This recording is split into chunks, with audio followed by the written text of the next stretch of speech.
সাবধান, তৈরি হচ্ছে পিশাচ যোগ। চেপে ধরবে শনি আর রাহু। সময় একদম ভালো নয় এই সব রাশির। তাই এই পিশাচ যোগের হাত থেকে রেহাই পেতে জানুন ঠিক কি কি করতে হবে। হ্যাঁ, এই যোগ থেকে রেহাই না পেলে কিন্তু মহা বিপদ হয়ে যেতে পারে। তাই এখনই জেনে নিন সবটা। জ্যোতিষশাস্ত্র অনুসারে যে কোনো গ্রহের পরিবর্তনই সাধারণ মানুষের জীবনে উল্লেখযোগ্য প্রভাব ফেলে। 2025 সালে এমন একটি সময় আসতে চলেছে যখন কুম্ভ রাশিতে থাকা শনি গ্রহ মীন রাশিতে প্রবেশ করবে। রাহু ইতিমধ্যে মীন রাশিতে অবস্থান করছে। সেই কারণে শনি এবং রাহুর একই রাশিতে উপস্থিত থাকার ফলেই তৈরি হচ্ছে একটি বিশেষ যোগ, যাকে বলা হয় পিশাচ যোগ। আবার এই পিশাচ যোগের দিনেই ঘটতে চলেছে সূর্যগ্রহণ। এর ফলে পিশাচ যোগ আরো গুরুতর হবে বলে মনে করা হচ্ছে। পিশাচ যোগের প্রভাবের জন্য কয়েকটি রাশির জাতকদের সতর্ক থাকার পরামর্শ দিচ্ছেন ভোপালের জ্যোতিষী এবং বাস্তু পরামর্শদাতা পণ্ডিত হিতেন্দ্র কুমার শর্মা।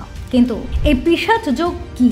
শনি এবং রাহুর মিলন হলে তৈরি হয় পিশাচ যোগ। কর্মের গ্রহ হিসেবে বিবেচিত শনি এবং ছায়া গ্রহ রাহুর সংযোগ নেতিবাচক প্রভাব ফেলে। এই যোগে ব্যক্তির জীবনে মানসিক চাপ, ব্যর্থতা এবং আর্থিক সমস্যা বৃদ্ধি পেতে পারে। জ্যোতিষশাস্ত্র অনুসারে এই সময়টা কোনো গুরুত্বপূর্ণ সিদ্ধান্ত নেওয়ার জন্য উপযুক্ত নয়, কারণ এই সময় গ্রহগুলির অবস্থান অনুকূল থাকে না। শনি এবং রাহুর সংযোগের পিশাচ যোগ কিছু রাশি চক্রের জন্য বিশেষভাবে চ্যালেঞ্জিং হতে পারে। এই সমস্ত রাশির জাতকদের এই সময় অতিরিক্ত সতর্ক থাকা দরকার, কারণ এই সময়টি তাদের জন্য অনেক অসুবিধা বয়ে আনতে পারে। কোন কোন রাশিতে পড়ছে তাহলে পিশাচ যোগের প্রভাব? কর্কট। এই সময় পরিবার এবং কর্মক্ষেত্রে উত্তেজনা বাড়তে পারে। চিন্তা না করে সিদ্ধান্ত নেওয়া থেকে বিরত থাকুন। কন্যা।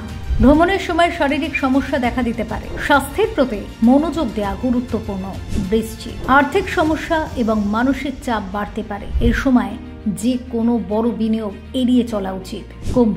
কাজে বারবার বাধা আসতে পারে। আপনার আত্মবিশ্বাসের অভাব হতে পারে। মীন।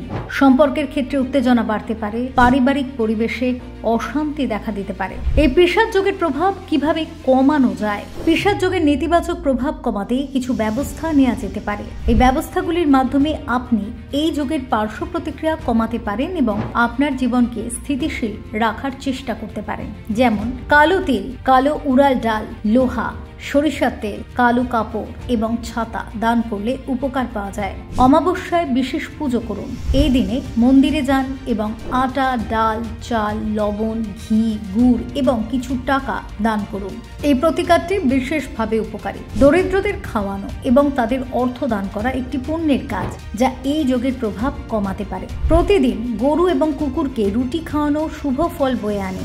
এছাড়া প্রতিদিন হনুমান চালিসা পাঠ করুন এবং হনুমানজিকে সিঁদুর ও জুই তেল অর্পণ করুন। এই প্রতিকার শান্তি ও সাফল্যের দিকে পরিচালিত করে। তাই প্রিয় দর্শক, আপনার শুভাকাঙ্ক্ষীদের কাছে ভিডিওটি পৌঁছে দিতে প্রচুর পরিমাণে শেয়ার করুন। আমাদের চ্যানেলে নতুন হলে চ্যানেলটিকে অবশ্যই সাবস্ক্রাইব করুন। কমেন্টে লিখুন জয় সনাতন ধর্মের জয়।